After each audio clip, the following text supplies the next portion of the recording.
Good afternoon, all. Good afternoon, Radio Land.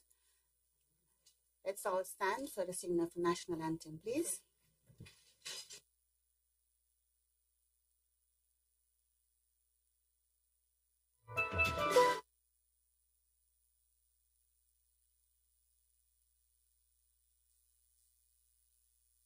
O land of beauty, our country where peace abounds, thy children stand free on the strength of will and love, with good in all our struggles, Saint Kitts and Nevis.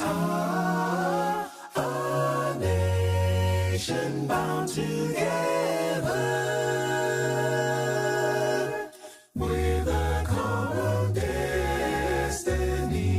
As stalwarts we stand for justice and liberty, with wisdom and truth. We will serve and honor thee. No sword nor spear can conquer, for God will surely find.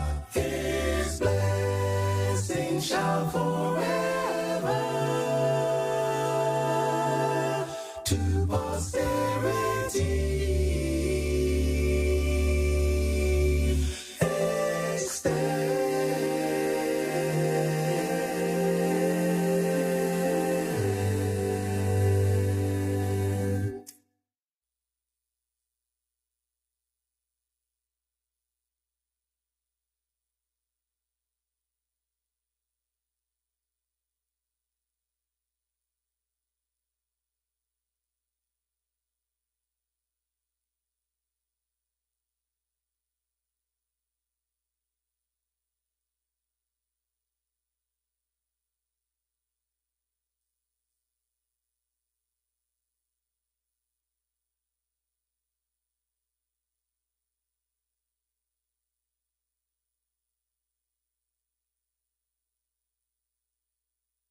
Agent Shamin Odin. This media conference is hosted by the Citizen Security Secretariat to update the general public about crime prevention efforts since the launch of the 90-day campaign against violence and crime in September 2024. The Citizen Security Advisory Council and Secretariat was convened by the Honorable Prime Minister in solidarity with CARICOM heads of government who have made a commitment to tackle crime and violence from a public health perspective by identifying the root causes of the problem and focusing on more preventative measures to bring about cultures of peaceful coexistence, civic responsibility, and care-centered society. It is important to understand that citizen security is not intended to replace traditional national security mandates and focus. In fact, the two should be understood as related but different. While national security is managed and maintained as a primary government responsibility carried out by the security forces, including the police, defense force, and border control agencies, citizen security, on the other hand, requires individual and collective responsibility of all our citizens. Citizen security is considered a government-led initiative, but must be community-driven in order to achieve success. Whereas national security focuses on state and border security, upholding the rule of law, criminal justice, law enforcement, and punishment, citizen security focuses on the socioeconomic factors that lead to violence and crime.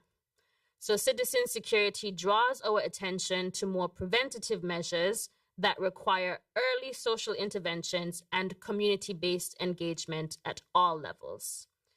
In the spirit of partnership for an all-of-society engagement, the Citizen Security Advisory Council is comprised of representatives from various sectors, including public health, social development, education, national security, the private sector, the media, the church, youth, and international development partners. The diversity of the Citizen Security Advisory Council is intentional. The role of this body is consultative and advisory in nature to help drive the work and impact of citizen security-based initiatives. It's important to note that the work of this council is informed and guided by public health principles that are grounded in research and data. To understand the root causes of crime and violence in St. Kitts and Nevis, we rely on research and data collected from studies completed by local, regional, and international researchers. Research, therefore, is guiding citizen security recommendations for community-based interventions that help to interrupt the transmission of violence, break cycles of crime, and change norms of violence. Today, we are here to update the public about the successes and impact of citizen security interventions since the launch of the 90-day campaign against violence and crime.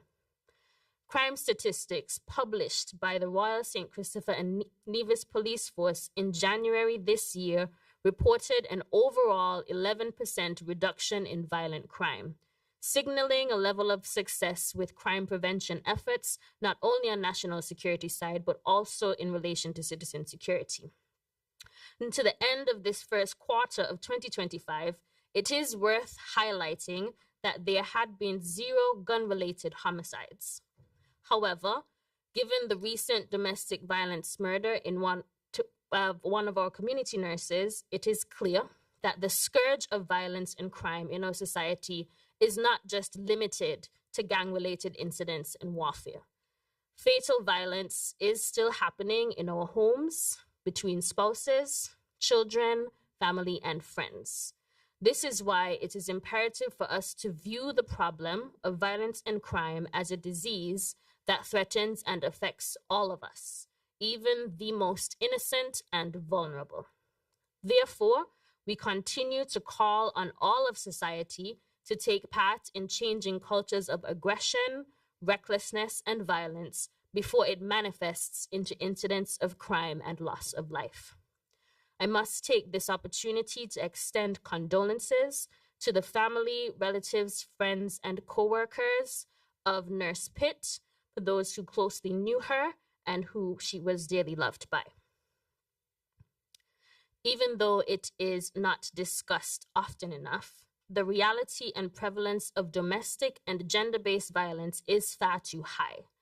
As a society, we ought to be equally outraged about the violence taking place in secret behind closed doors, not only when it manifests on the streets as gun crime and gang violence, but we must also acknowledge and condemn domestic violence that is inflicted predominantly towards women, children, and our seniors who are often living and suffering in silence. Fortunately, under the leadership of the Honorable Dr. Terence Drew, this administration is taking the bold step to address the problem of violence at its root by taking the time to evaluate research, engage with community, and devise practical, systematic ways to respond to reported needs in an effort to prevent and stop cycles of violence and crime in the long term. Today's panel includes representatives of the Citizen Security Advisory Council who will speak to the work that is ongoing via citizen security. Ms. Eartha Carey is the acting coordinator of the Citizen Security Secretariat that drives the implementation of projects. Ms. Alicia Collins is a family counselor and community facilitator who leads mobilization and engagement efforts within the community. Sergeant Charmaine Adane is one representative from the National Security who works to expand the scope of community policing as a lead for the police force's National Intervention Team. And finally, Mr. Hans Richards is a local public health researcher who leads research and data collection around crime and violence its root causes, and prescribe solutions. Before we take questions from the media and persons who are here and members of the public, I will turn it over to Mr. Richards for him to present findings from the community consultations about what the root causes are and what recommended solutions were made by community members as well as other agencies. This information is being shared for public consumption to allow all of us to understand where preventative interventions are urgently needed. The information is intended to inform and empower individuals and community-based leaders and groups to take the initiative and partner with us in the fights to combat crime and violence together. Because to truly achieve safe and peaceful coexistence at every level of society, all of us need to play a part in extending care and condemning violent behaviors. It will take all of society to stop the spread of violence in all its forms and create truly safe, caring, and peaceful coexistence here in St. Kitts and Nevis. Thank you all. Please direct your attention to Mr. Richards for his presentation, and then we will accept any questions for discussion.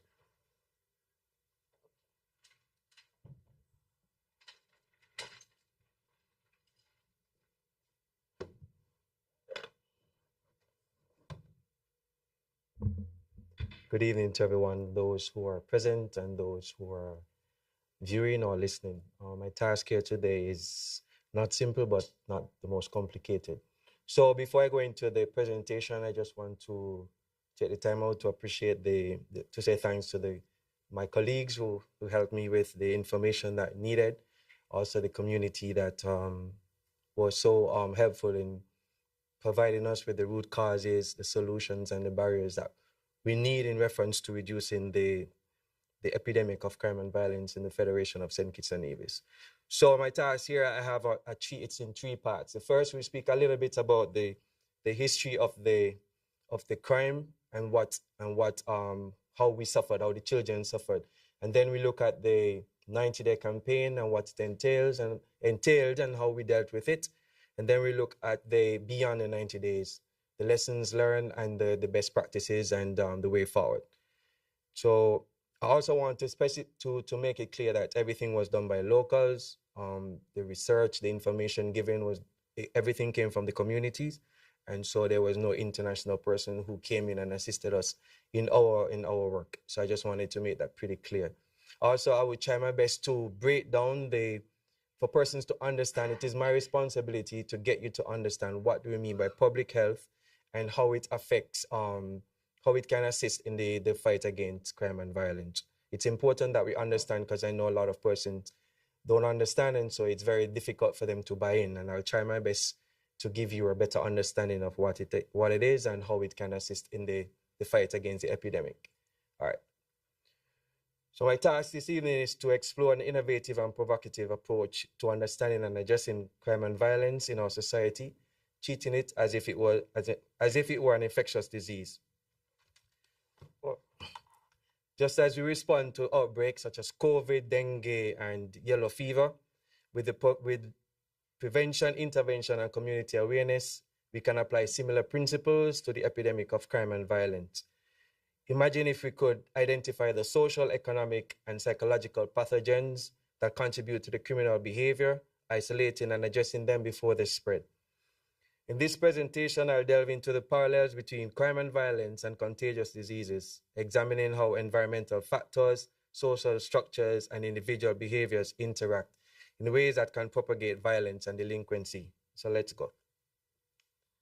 First and foremost, I forget to say that it's going to be something like a lecture, because I really want persons to understand what it's all about, and so that when at the end of the presentation, you would see a QR code.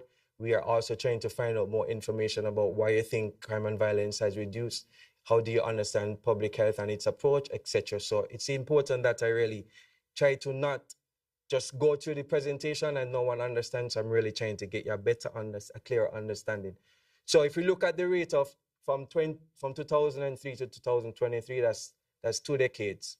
And we would have lost 412 persons within the count. we would have lost about 257 prisoners we have in prison because of this. And then we have about 47 who are unable to walk. So they are paralyzed or crippled, whatever the case might be. So basically 9 to 1,000 young men within a 20-year span to almost a generation. So we basically have lost a generation.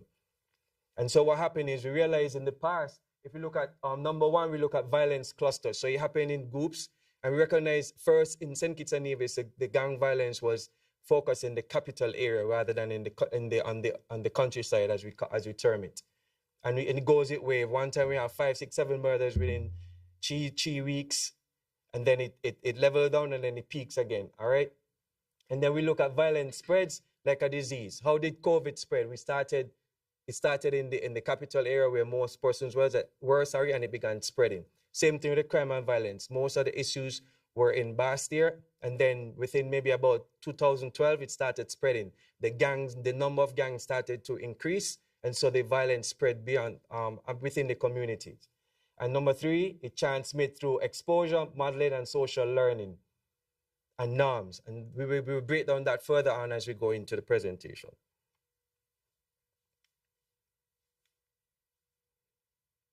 So the consequences are dire. On the right side, maybe some of it will be your left. We have some results from the research that USAID would have done on the gang and gang violence within the Federation. And that was our base to our way forward in terms of our approach.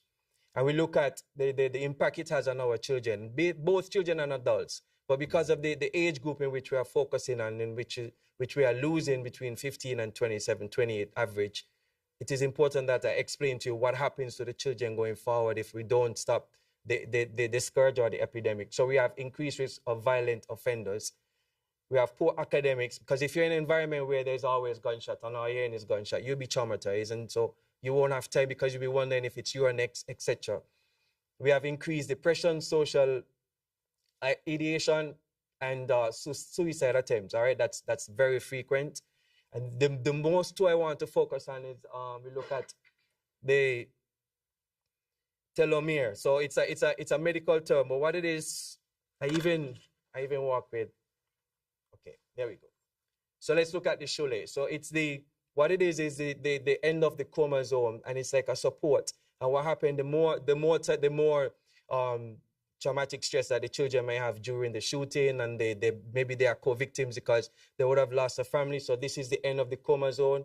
And as it keep cutting away and shortening, their lifespans could shorten, whether they are shot or not, or they can turn to gangs because they are now confused. So it brings confusion. So it's important that we really protect the children.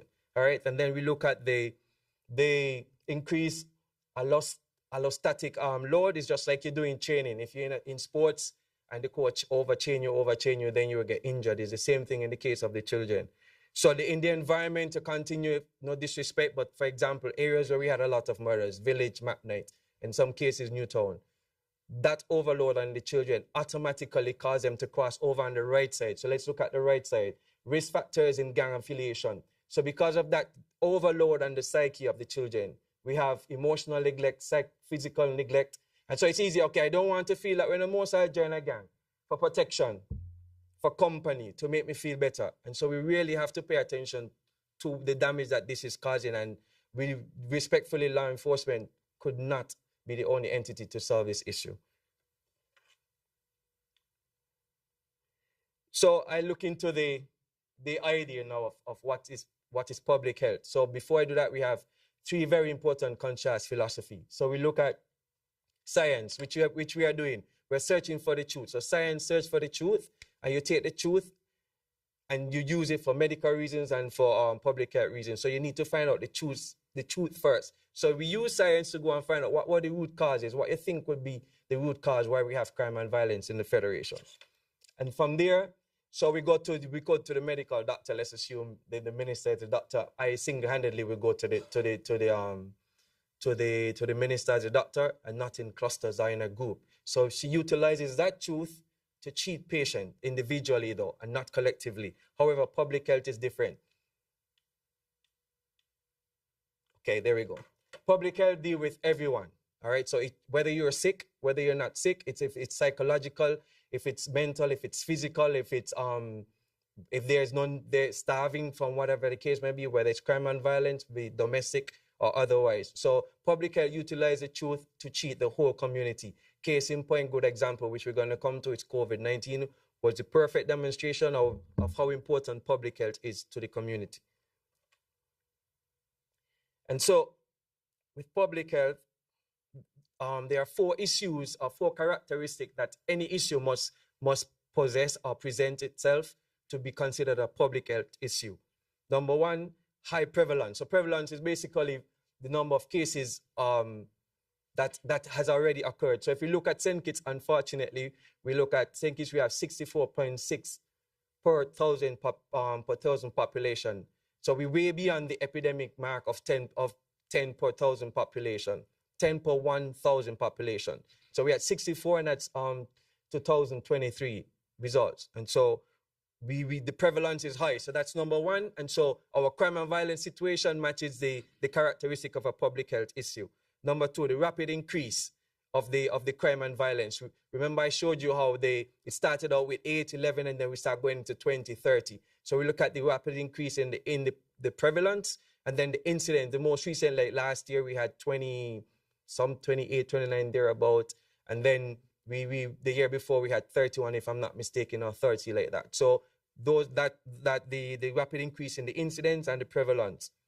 Then we look at cost and burden. So that's number 2. Number 3, cost and burden. It is very expensive. It is about $100,000 just to teach one gunshot person to save them from being a fatal to non-fatal gunshot victim. Yes, that's the word. Thank you. Gunshot victim. So it's important that we understand the cost. So that's number 3. Just like COVID, very expensive. So it's the prevalence, the increase in the prevalence, the rapid increase, and the cost and burden. And number 4, the possibility that it must be dealt with from the community. And just like COVID-19 and all the others, the community has to deal with it. So we now know that law enforcement is not the way to crime and violence, because crime and violence has the 4 specific characteristics, the epidemiological characteristics that present itself as a public health issue. So now we're going to part 2. So in part 2, we look at the 90-day campaign. So like the minister mentioned, the Prime Minister, as a medical doctor, with his result from the USAID, decided that we should take a different approach, the approach that would probably assist in reducing the number of victims, be it fatal or non-fatal. And so we started what you call the 90-day campaign. And within that 90-day campaign, we visited basically all the communities. Some persons participated, some did not. And so you get another chance to participate when you use the QR code to respond to the survey. So what did we do in the 90-day campaign? So before I go to explain more, this is important. I want us to understand the new paradigm. So how do we break down how does an infectious disease spread? Because again, remember that crime and violence show the characteristic of an infectious disease or public health issue. So we look at the host, what's responsible for the crime and violence, and who's responsible for carrying out, what do they use, and how it spreads. Just like our virus, remember the coronavirus, which everybody talk about. There were actually two for non-scientific term, 2 types of coronavirus that join together to create the pandemic that we call COVID-19. And then it was transmitted obviously to bats and humans, which was secondary transmitters or hosts. And so the 2 come together, they create the pandemic. Same thing with the crime and violence. So the new paradigm teaches that the agent, poverty, what would cause somebody to commit crime? Poverty, social unrest, being a co-victim, no peace in the community, very little to eat, starvation, and so many other characteristics or issues that can cause someone to become an agent. So they collect the guns, they get the drugs, and they cross over to what we call the host, those who are at risk. We are all at risk, but some persons are more at risk than others. And so they utilize that space. And of course, the idea is I come to you, I can give you gold, I can give you a car, I can give you this, you can get $2,000 in a day, do this, do that, and then they become members of a gang, and it goes from there, and the numbers continue to increase. How does it spread? It spread in those same communities where we have at-risk youths and continuous crime and violence.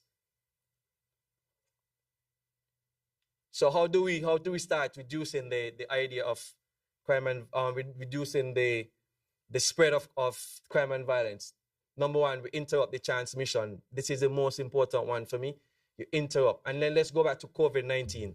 I hope those who are listening and viewing that you are getting a better understanding of what we're looking at when we speak of public health approach to crime and violence. Interrupting the transmission, how do we do that? Interrupt any transmission is an easy fix and an easy understanding thing. We just put on a mask. We social distance. So John couldn't go to work, so you have to work online. The minister couldn't go to work, she worked online. Those were the ways that the public health approach was in reference to COVID-19, along with the police, the law enforcement, who was making sure that the SO and S and O, right? All right. Okay, they were followed. And so we now realizing again another characteristic, public health, law enforcement, interrupt the transmission.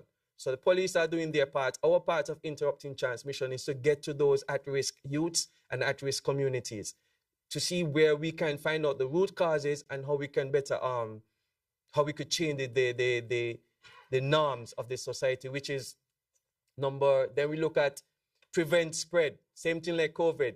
If you're going cough in somebody's face, put your mask on, put cough inside your hand. Same thing like crime and violence. How do we prevent future spread? Look at the root causes that we come up with that the person said would be the reasons for the cause of the crime, the reason for the crime and violence, and we try to reduce it or make it null and void. So that's it. That's how we do. That's what we did, and that's what we are going to continue doing to prevent future spread.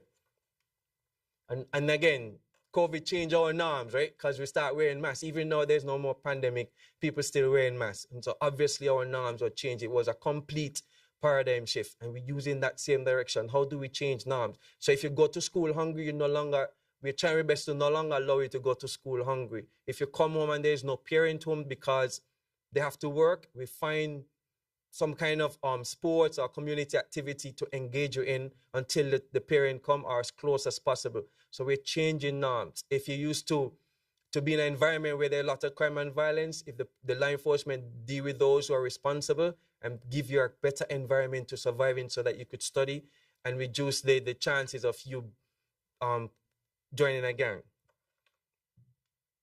So obviously somebody had to take responsibility for the work, all right? So we look at national security. However, national security's responsibility is so much different to citizen security. And so national security, their focus,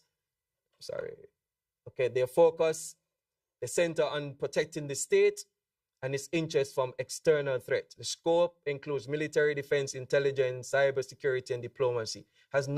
Up until now, there's nothing that's saying an at-risk youth, an at-risk community. So recognize that national security could have never been the way forward to deal with crime and violence. And their responsibility, managed by national governments, military agents. Again, there's nothing that says social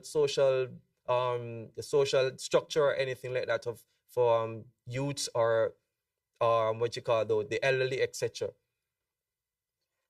So then we decided to formulate what you call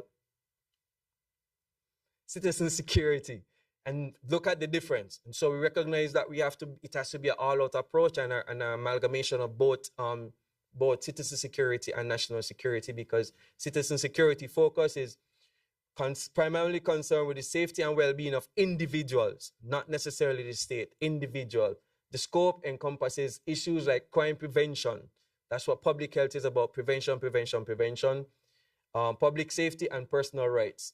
Objective aim to protect citizens from violence, all right? Crime and social unrest, ensuring their quality of life. Again, that says it all. So we go back. Okay, now, next one. All right, so we could not have done this without stakeholders providing assistance for us. All right, so during the meetings, we have what I call it the Pentagon of the Federation, because we have because it's an holistic approach, we have everybody from as many entities as we can, governmental and non-governmental organization, and we come together to find out how we can approach the root causes and the issues that are affecting our at-risk youths and youth in general, whether you're at risk or not. Because we have recognized that persons who come from very good families, a family are well off, say, in reference to their social economic status, they are sometimes the financiers for gangs. And so it is everyone that is a part of that could be at risk. We try to find out how we can best prevent further spread. So we're going to part 3 now. Sorry, we're still at part 2. All right, so again, I have to give kudos. I'm sorry, I don't know if Alicia remember the name. I tried to remember the name, but this was done by children in Nevis when we were at a presentation similar to this. Mr. Woods was there, and we were dealing with the environment and crime and violence. And so they use the tree and put it together with crime and violence and the root causes. I think it was very creative, so I always carry it with me so I can, as soon as I remember your name, I'll give you the props that you deserve. All right, so when we go to the communities, what did we get? So the collective groupings of the communities that we got, we looked at male and female and how much male participate, how many females participate, and it was basically, there was equal distribution among genders. So it's not less women, less men, or more women and more men. Basically, there was equal distribution. So we got a response from male, same as female. And so we look at the root causes. So to explain the root causes, we look at on the bottom, which is the x-axis, we have the variables that persons suggested were the root causes. And then we look at the y-axis, which is the top to bottom line. We have number of entries. So if we're in a community and in an environment, and we ask the question, what were the root cause? If there are 40 persons and they say family issues, then we put 40 entries. But when we collate all of the communities and the parishes in the Federation of St. Kitts and Nevis, family issues would have stand out, and it was above 40 entries. And then we look, the other one was job opportunities and peer pressure. So those are the main 3, not saying that we're not focusing on the others, but those are the main 3 issues that we are paying serious attention to because they stand out among the variables. The interesting one is this one. So I put the communities in Excel, and I did what you call randomization. And within the randomization, I got these 2, 4, 6, 5 communities, including Nevis, and it shows the root cause and how the communities responded to each root cause. So you have again on the x-axis, which goes from left to right or right to left, whichever you're seeing on your screen. We have the communities, and top to bottom, we have the number of entries. And so if you look at areas like Sandy Point, respectfully, Sandy Point screamed out family was an issue. There's no family togetherness. There's no community engagement within the family in Sandy Point, etc. Then we look at job opportunities. That's an issue within Saddlers because it stands out. If you see, it's clear. So it's not me. That's what the community gave. And that's what we recognize when it comes to the issues and the standout necessities that each community would have. And then we look at, this for me is very interesting, the solution, because we're thinking again, police and government, or the governments are not doing nothing, past and present government, past and present commissioner of police. We have one in our midst, and I know CG Walwyn is listening. And from each commissioner, each government, police ain't doing enough, what they're doing, government ain't doing enough, what they're doing. If we look at the pie chart for solution, government don't even stand out as number 1, 2, or 3, even the police. So we realize again, so even if we move away from the characteristics of that make an issue a public health issue, we recognize that here again, the community themselves said, no, police is not our issue. Government is not the issue. The community is the issue. The family is the issue. All right, so we look at the family, we look at the church, we look at the school, we look at the community. They stand out above police and government. And so we need to pay attention to our community. So those of us who are listening, we have to come up with ideas. We're coming back to you. And we're going to formulate groups. We're going to do whatever we do because we have to protect our state, because we want St. Kitts and Nevis to be the safest country in the region and by extension, the world, of course. And so we look at the most common so the barriers that could prevent crime and the solution. So if you have a solution, so for example, in COVID-19, one of the barriers to reduce transmission, we put the mask. What would be the barrier for us wearing a mask? Maybe you're asthmatic, maybe you're just ignorant and you don't want to wear because you don't believe in what they're saying. So that's a barrier for solving the issue of spreading COVID-19. So what would be the barrier in our case? Again, lack of community activities, peer pressure, or I don't want them to say I'm doing this, I'm doing that, etc. So you're under pressure not to perform or not to take part in the activities, and lack of financial support. Miss Carey, I think, would be the person who will speak towards that, because that's an activity that's coming up where job opportunities and job education would be next on the agenda for the citizen security. Root cause leading to gang violence speak for itself. The left to right axis shows family, job, and peer pressure. Again, the y axis shows how many entries. So the probability, the likelihood that someone will join a gang from a family with so many issues. Oh, my mother ain't home, mother have 3 jobs. Unfortunately, cost of living going up, my mother have 3 jobs, she ain't home. So the probability of me joining a gang is pretty high. The likelihood of me joining a gang is higher than those who probably have parents. And it's significantly high than those who have parents and they're there 24/7. I know in my case, my mother was a housewife, so me ain't nowhere to hide, nowhere to go, 24/7 she inside. Unfortunately, that's not the case in some instances today. So, and then we look at job opportunity again. If there's no food in the house, some people have to survive. So whether it's parents doing it or the children doing it, they got to find a way to survive. So possibility of joining a gang and probably lead to murder is high. The probability and the likelihood is pretty high. And then we look at peer pressure. If I am from a community where there's so much gang violence and I train to be a nice boy and go to church and just properly, the pressure is going to be high because they're going to laugh. They'll probably eventually gang you and fight you. And you don't want that kind of embarrassment. You don't want that kind of shame. So you just basically turn over and give in to them. And then you end up, the likelihood of you joining a gang and committing murder is pretty high. So part 3 and the final part, thanks for everyone for sticking with me. I hope you're really getting a better understanding of the idea that we're trying to carry through when it comes to crime and violence from a public health lens.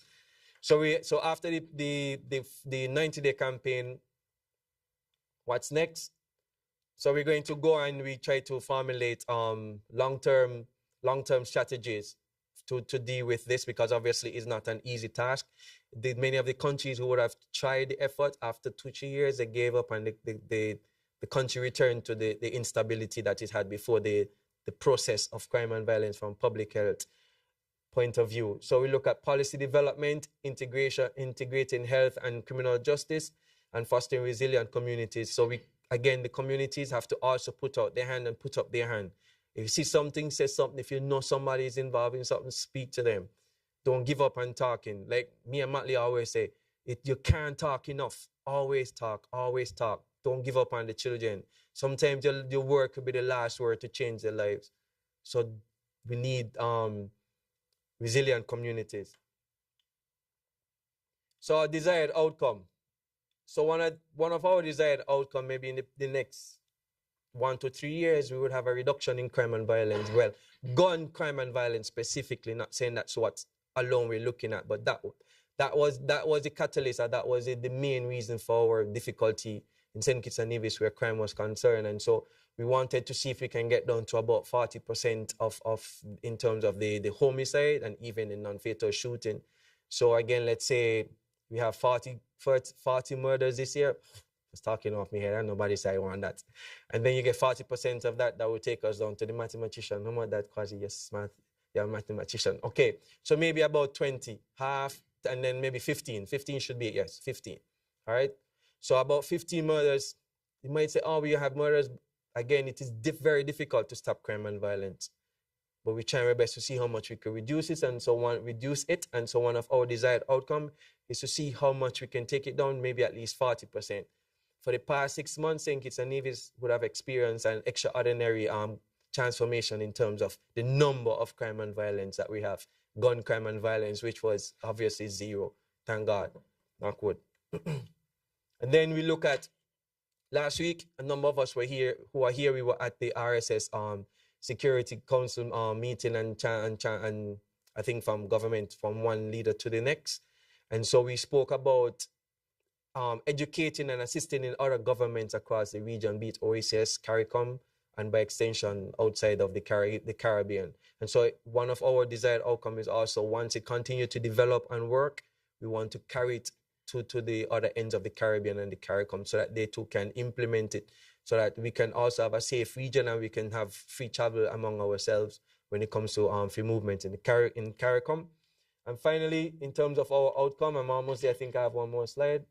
And the focus of the community involved, so we look at sustain. How do we sustain it? We need finances, we need NGO support from different NGOs. Put up your hand and say, you know what, I can do this. I can help 2 children. I can help 3 children. You don't have to be a millionaire to support a child going to school.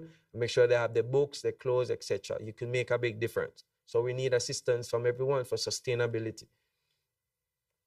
Finally, viewing violence through an epidemiological lens is key to reducing gun violence globally. Government, NGOs, and law enforcement agencies must integrate public health principles into violent prevention strategies. Together, we want to interrupt the transmission, reduce the spread, and change social norms in our communities. So what we want, obviously, at the end, this is the end of the presentation. So we want St. Kitts and Nevis definitely to be the safest country in the Caribbean, OACS, by extension, the world. And we have to work towards that. All right. And it's not a political issue. It's not a police issue. It's not my issue. It's not your issue. It's our issue. Public health has no friend. Public health is everybody. So we need to pay attention to that. And so if you look on the bottom right, some of your case might be your left, you see a QR code. I'm asking you to assist us to find out why you think that we are where we at in terms of 0 homicide and non-fatal shootings. I think we had 1. And much non-fatal shooting, and how you can help, what you think extra need to be done. And so the survey in the QR code the survey would also help us to make better inroads and more lessons to be learned. All right. So again, thank you for your patience. I hope that my objective would have been reached, to help you to understand why we are approaching crime and violence from this end and why it is considered a public health issue. Thank you and have a good night.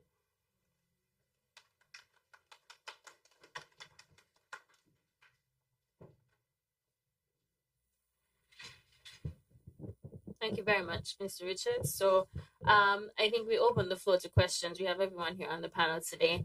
I hope that lends to a deeper understanding of what we are doing, particularly around the public health approach. I think that was well informed, as well as the direction that we're going and the results from the community.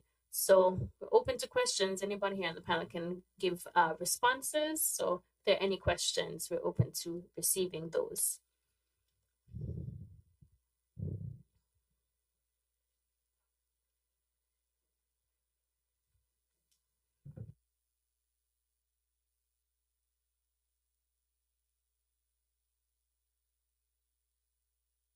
Police are doing a very good job. And the police and the community, where we are in a good stead. Some time ago, I mentioned the firearms and how they get in here, and they must be stopped. Well, we at that point now, but we had the statistics from 2003 and beyond. But before that, I have ones in the 70s, the 80s, and the 90s. Sports in school, boys brigade, you know all of those. I older than all of you, so. Those are the things that kept us good up to that point. And it's after that we get where we are now. We're at a good point now, so we need to start again now in the schools. Cricket paying big money now, which I was there at that time when I was playing so much cricket. Put cricket in schools program. At the intervention program I went to, I put a cricket question to the class. I said, anybody tell me a West Indies cricketer, you get something. A fella came up and said, Michael Louis, first petition to make the West Indies team. I gave him 10 US. As soon as the question come out my mouth, he might reach up. So they know. So cricket in schools Well, I was around when we won the netball championship and so forth. How do you think that came? That was from school. Them people were young people, and they did all that. So sports and the very, as I say, cadets and music, and we got the avenues here.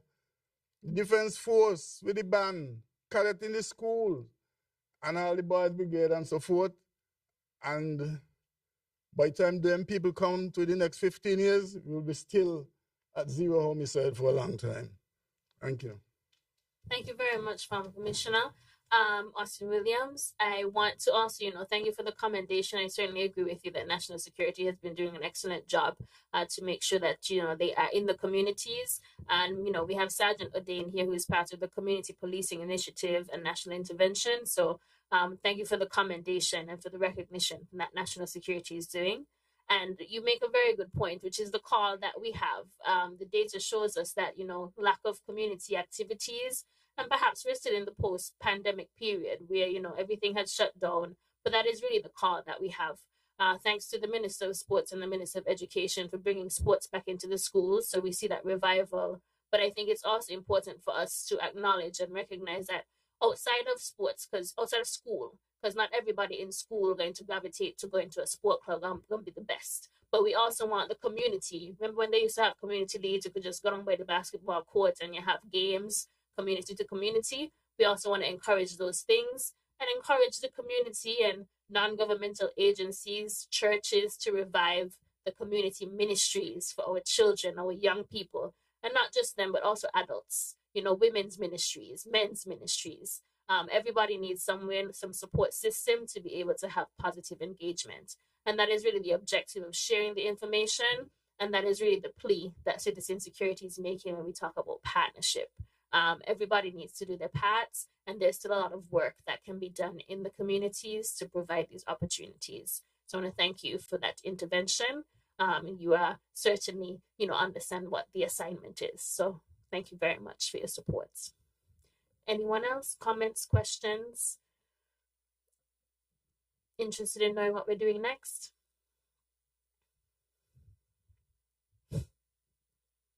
Anyone on the panel? Sure, yes. So since there are no questions right now on the floor, I would want to extend to persons on the panel to be able to speak to, we'll have Ms. Collins, who was lead in terms of facilitating and mobilizing the community. And I would also invite after her Sergeant O'Dane to speak to what national security is doing. And then we have Ms. Carey, who at the end will speak to some upcoming initiatives through citizen security.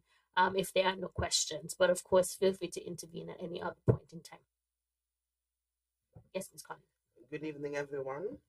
So my colleague, Mr. Hans Richards, would have shared, just like in healthcare, we use prevention, early intervention, and the long-term recovery plan to promote healing and change. And so some of the activities that we have been doing out in the community, it has been extensive work, but we are reaping our due rewards.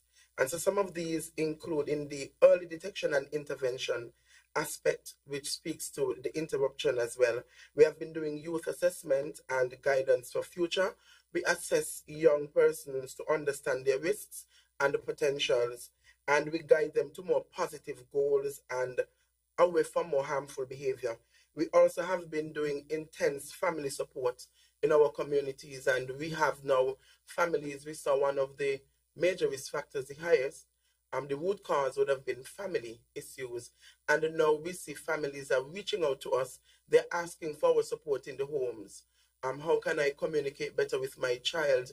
I am a parent, a mother, a father. I am a grandmother who is raising a child, and I have suffered from a lot of trauma that I've never gotten the chance to heal from. How can I not pass on this trauma to my children? And these are things that we have parents are saying to us, and this is a huge turning point for us here in our society. As we know, mental health and counseling was seen as a taboo once ago. We're also looking at the strengthening and protective factors We are creating positive engagement for our youth in communities. We continue to work with NGOs, with churches, with schools, and the wider community and their leaders to keep young people positively engaged. We are also doing intense conflict resolution and emotional regulation training out in our communities. We would have trained over 15 family support agents who are going to be installed in the different communities to provide that support, because the National Counseling Center, we only have 3 family counselors for the entire federation. And so we are building capacity in the communities as well. In relation to our community-based treatment and healing, we are doing intense mediation within communities and families. So we are providing direct mediation services to calm tensions and to stop violence from spreading. And this mediation helps to rebuild trust, and it strengthens relationships within families and neighborhoods. We have also been focusing on restorative justice practices. We promote accountability and healing through dialogue. And this brings together those who have caused harm and those who were affected, to bring them together to repair those relationships and restore community balance. We have been doing rehabilitation and reintegration support. So we have been working extensively as well with His Majesty's Prison, the staff and the residents there. So we have implemented a rehabilitation program. We work with the residents at the prison to provide support in preparing them in being reintegrated back into society. And once they are back into society, we also work even before they get out to build those community pillars as well, and those family dynamics, strengthen those family dynamics so that they have that overall support. And in doing so, we are reducing recidivism all around. Those are just some of what we have been doing. Thank you very much, Ms. Collins. So you can hear the whole gamut in terms of the preventative from young people as well as those who have who are currently incarcerated and looking for reform. So that, and these are initiatives that of course are done through government programs that have existed for a long time, that do exist, and that we have been evolving. So the Ministry of Social Development leads a number of programming in the community with the national counselors and the family counselors. Elevate is the program responsible for the reintegration and the dealing with incarcerated persons, and of course community development and social services, and by extension other agencies and education certainly work with parents and seeing how we can strengthen those programmatic approaches through the government. But there's always space, as I say, for more community-led approaches. So that is what we are encouraging. Sergeant Adain, from the national security side with the National Intervention Team that you lead, tell us what you guys are doing in partnership. Good evening to everyone. Yes, I am in charge of the National Intervention Team for over a year and about 8 months. We are geared towards community policing, targeting and bridging that gap between the police and the community. We also involved in intervention. We have done it through culture, education, sports. We also involved with bringing back the prison ambassador for youth. We engage them very often in taking them to do presentation and engaging our youths. We also have police clubs. We also are involved in police camp. We have an ongoing camp going on, our second annual Easter camp. We have daily over 150 children. Should be closing off tomorrow with a fun day at Brimstone Hill, learning about our history, and then we are going to engage in fun activities. These children also have been learning drills, which is a form of discipline, and they will display what they did to the younger children tomorrow as well. We have a drum corps as well ongoing. We are also involved in a lot of summer camps. We do youth presentation, career day. We have, after the 90 days, we have reinstated the teens and police services. This is geared towards bridging gaps with our high school students since February of this year. Most of the high schools are very much involved, even the private. think that's it from my end. It's a lot, but that is it from my end. We complement the district police as well when it comes to community engagement. We're not departmentalized that we only do community policing. Community policing is also involve every police officer. So we're out there. You're seeing the commissioner presently out there consistently engaging the community. So it's all hands on deck when it comes to bridging that gap with our community. Thank you very much, Ms. Odin. And I think it's significant for us to note and highlight what you said in terms of even through policing is taking a bit of a softer approach to re-engage with the community and rebuild trust, which is, I think, very important and contributes to the increased rate of resolving some of the crimes that we've seen.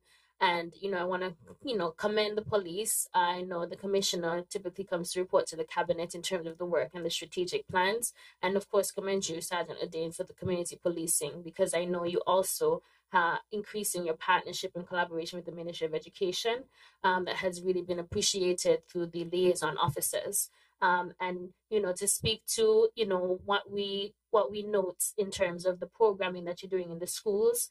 Particularly, I think Mr. Richards didn't necessarily highlight it specifically, but drug abuse was number 4 in terms of the top rated root causes for crime and violence. And of course, we're in an environment where cannabis has been decriminalized, and I think schools have been reporting increased use amongst young people. But thanks to the National Intervention Team and program through TAPS, I believe it's called, the community policing officers are in the schools and are rolling out that program. So just want the public to be aware that we recognize and acknowledge these gaps. And of course, there's efforts being made with the police to strengthen partnerships and improve community policing to rebuild trust in the community. And we've been seeing them. Well, I certainly didn't see them, so I'm hoping that other people see them in the community. And thank you very much for the great work that you are doing.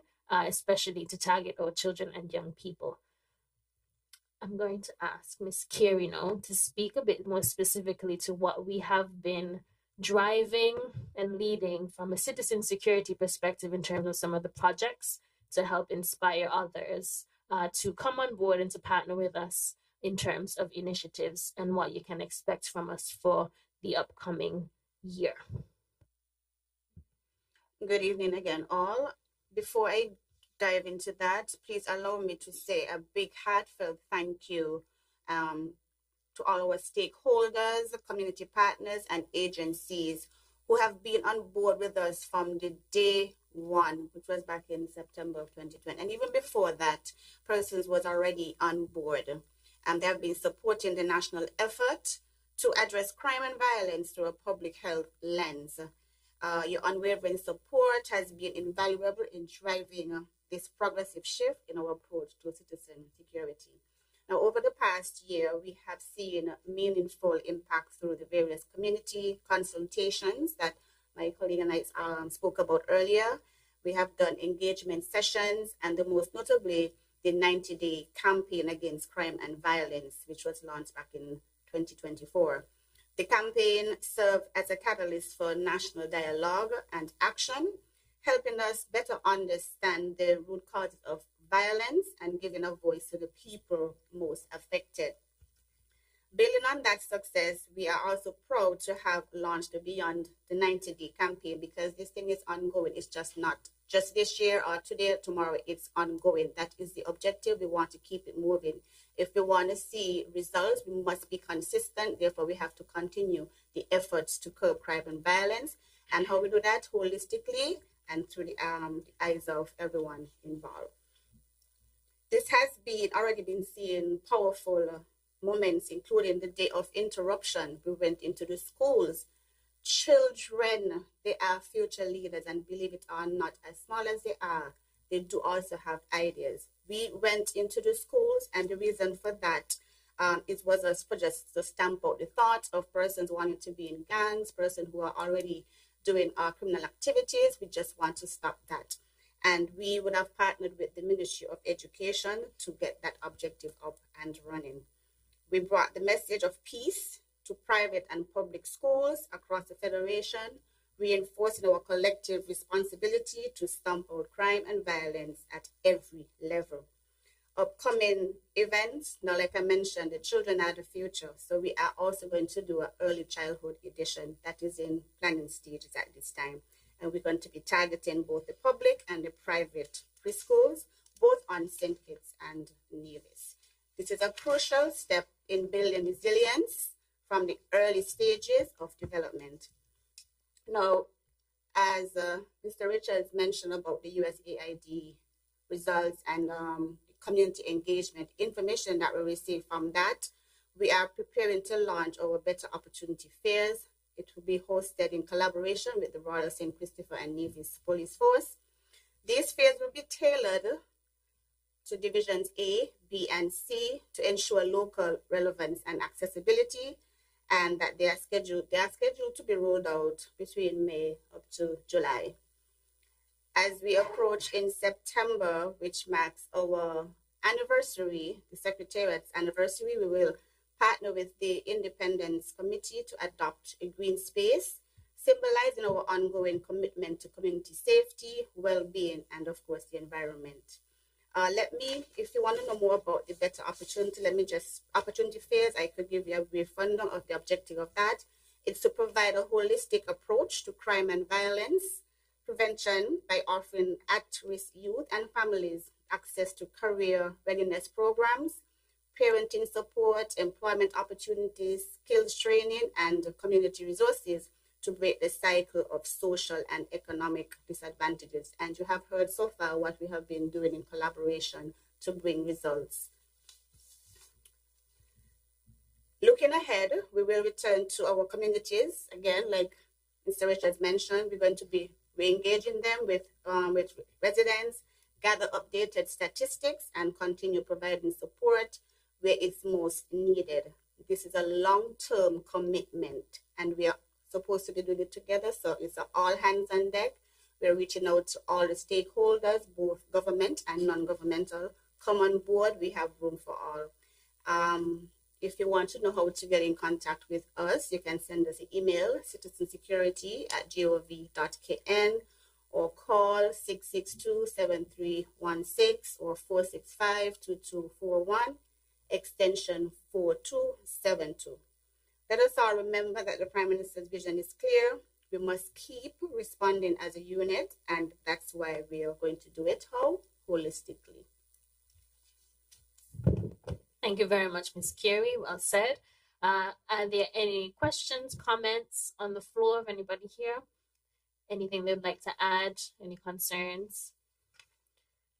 If not, I would like to reiterate the point that, we are here as an update from Citizen Security to let people know that the work is ongoing, that we continue to partner, and that we continue to encourage support and collaboration. You have the contact information on the screen. Please reach out, even if it's just to be able to come into your communities or your spaces, your organizations, your churches, your youth groups for a delivery of this presentation, for a more intimate discussion around the issues, to be able to have a little think tank or ideation session around what you can do in your specific locality.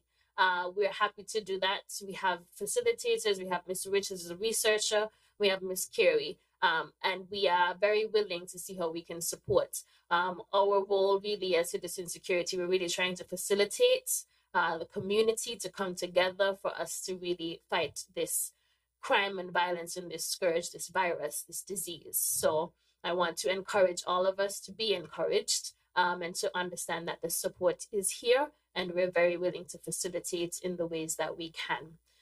Please, I want to remind you about the QR code for the survey. Like I said, what we're doing is data-driven, and we want to continue to understand and get the feedback from our society, from our citizens, so that we can be guided by the data and the research and that information, so that we can know what we need to improve on, what programmatic approaches we need to take, and what policies we need to consider developing from a public administrative standpoint. So thank you all very much for your time and attention. This was the information delivered from the Citizen Security Secretariat. Thank you very much to all of our presenters. you will continue to hear from us about our initiatives upcoming.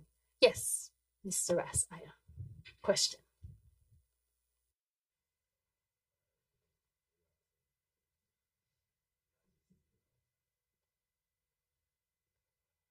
Give thanks, greetings to the family, and greetings to all. I'd like to just emphasize on something. I realize you all ain't talking much about hikes and them things that I just talk other things generally about. But hikes is something can integrate our people into the atmosphere that we're aligning ourselves. We say we're looking into what we say a green. No, well, we're ready for it, We have a lot of work. I just don't follow everything I say, but we need to be realistic in how we're approaching things. So I hope that some of these things can take an initiative towards bringing in these as a gesture and not just looking at certain things, but because of the society. We have to go from a wire pattern within, even the outside of the environment that we see, because much youth say, no, not much. I heard one talk about Binson. Binson is not the historical part of St. Kitts alone, even though it is recognized by United Nations as a historical site. There's more than Binson on its own in St. Kitts and Nevis that we need to enhance and bring to the young ones them that they can have a reaction of our people who have struggled to these things and bring out reality or what we struggle went through. And knowing these things here, we're seeing a lot of things that are pushing under the education, and we are targeted. I would like you to take it to your Minister of Education, because him say he's a so low on us all.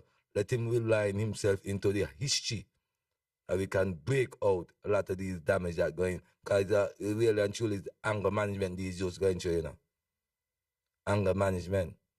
We hear that I talk about her, and I think I rasta in a school to talk to the youths. Them I call everybody to go to the youths. Them, well, her ain't no drugs, so let us get more frank and we talk more value within how we going and approaching these things here. Because me use her when I was in school, I don't have no trouble going in school. But me run here from some of the things that the teacher them are teaching us. So give thanks. Thank you very much, Rasaya. I would want to agree with your position in relation to getting out in the environment. I agree that hikes and these kinds of activities in nature, I think, are very helpful. And so I would take your point as you volunteering to support in terms of maybe the Nyabingi tribe can arrange some hikes to some more historical places. Apologies if I got the name incorrect. Yes, this is true, and I would want to let you know and let the public know if they're not aware. The Department of Youth Empowerment actually hosts a Green Thumb program, and they take hikes to different places monthly. And so that's an initiative that is driven by the Department of Youth Empowerment. So Rasa, if you have any suggestions of where they can hike to next, we will certainly take it. You can pass that on. You're always in my office. So thank you very much. And we take the point. Obviously, I know the National Drug Council is doing some work to make sure we get into the schools, and perhaps I also take your point in terms of the way that people see the herb as something that the Rastafarian community ought to educate on, in terms of the respect and how it ought to be used for rituals in terms of faith-based engagement, as opposed to being abused for use for repression of emotions or trauma. So thank you for that. I want to encourage you to please continue to talk to the persons who are in those spaces and volunteer time if you are interested. That would be supportive for us. So thank you very much. Anyone else? Comments, questions, points of attention? Okay. Anything else from the panel? Anybody else want to say anything? Sure, Miss Colin. I recognize persons are asking how they can contact us for family counseling support. The number is 465-5000. That's at the National Counseling Center. And we can also be contacted at Elevate via email, elevate.gov.kn, elevate@gov.kn. Okay, thank you. Hope we have those numbers noted. if there's nothing else, I think this is prime time for us to wrap up. I want to thank everybody for their time and attention. Thank you to the stakeholders for being receptive to our invitation and for showing up. We really do appreciate you. And of course, to persons in the media, persons in radio land who are listening and viewing, thank you for taking the time to tune in with us this evening, and wish everyone a safe and peaceful evening and safe return and journey home. Thank you very much.